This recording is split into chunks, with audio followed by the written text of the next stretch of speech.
Assalamualaikum warahmatullahi wabarakatuh. Saya Mika Putri Tami, NIM 056 akan menyelesaikan tugas UTS Manajemen Strategi Pemberdayaan dengan soal jika saudara adalah satu unsur muda di dalam masyarakat yang kondisi ekonomi dan sosialnya drop atau menurun karena pandemi berkepanjangan. Bagaimana strategi saudara memperdayakan masyarakat di kampung saudara?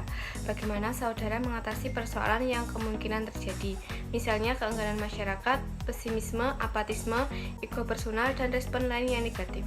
Lalu, bagaimana saudara meyakinkan mereka bahwa ide atau gagasan saudara adalah solusi terbaik? Pemberdayaan masyarakat yang diartikan sebagai tujuan artinya keadaan yang ingin dicapai baik dari suatu perubahan sosial yang mana sebagai masyarakat yang lebih berdaya, mempunyai kekuasaan juga pengetahuan serta kemampuan untuk dapat memenuhi kebutuhan hidupnya lebih baik lagi.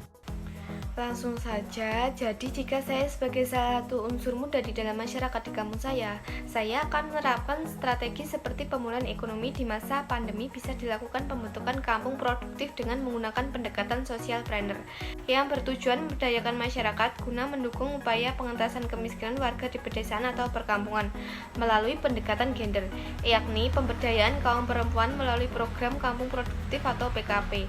Program dimulai dengan survei potensi kampung yang memanfaatkan potensi di lokal menjadi produk yang bernilai ekonomis. Kemudian dilakukan pelatihan social planner. Dari hasil pelatihan tersebut maka akan terbentuk kelompok usaha ibu-ibu yang mulai berwirausaha. Dengan adanya kelompok ibu-ibu wirausaha tersebut maka akan terbentuk kampung produktif. Sehingga dengan adanya program tersebut diharapkan dapat meningkatkan kesejahteraan masyarakat dan perekonomian bangsa pada masa pandemi saat ini. Lalu untuk mengatasi persoalan yang kemungkinan terjadi, misalnya keengganan masyarakat, pesimisme, apatisme, ego personal, dan respon lain yang negatif, saya akan bertukar pendapat dengan bijak agar bisa menyelesaikan atau memecahkan sebuah permasalahan negatif tersebut, dan kita juga bisa saling menghargai pendapat satu sama lain agar tidak terjadi permusuhan. Selanjutnya, cara saya untuk meyakinkan mereka bahwa ide atau gagasan saya adalah solusi terbaik dengan menunjukkan aksi yang jelas dan nyata seperti program dimulai dengan survei potensi kampung tersebut.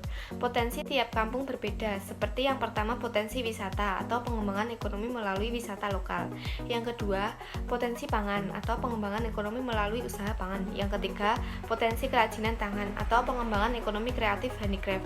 Setelah mensurvei potensi kawasan atau kampung, kemudian dilakukan pelatihan social planner yang sesuai dengan potensi yang ada di kampung tersebut. Pelatihan ini meliputi pemberian motivasi, penyuluhan kewirausahaan, melihat pangsa pasar, desain produk, branding produk, pelatihan pembuatan atau pengolahan potensi, bisa pelatihan mengolah atau membuat produk, dan metode pemasaran berbasis teknologi. Sekian penjelasan dari saya. Wassalamualaikum warahmatullahi wabarakatuh.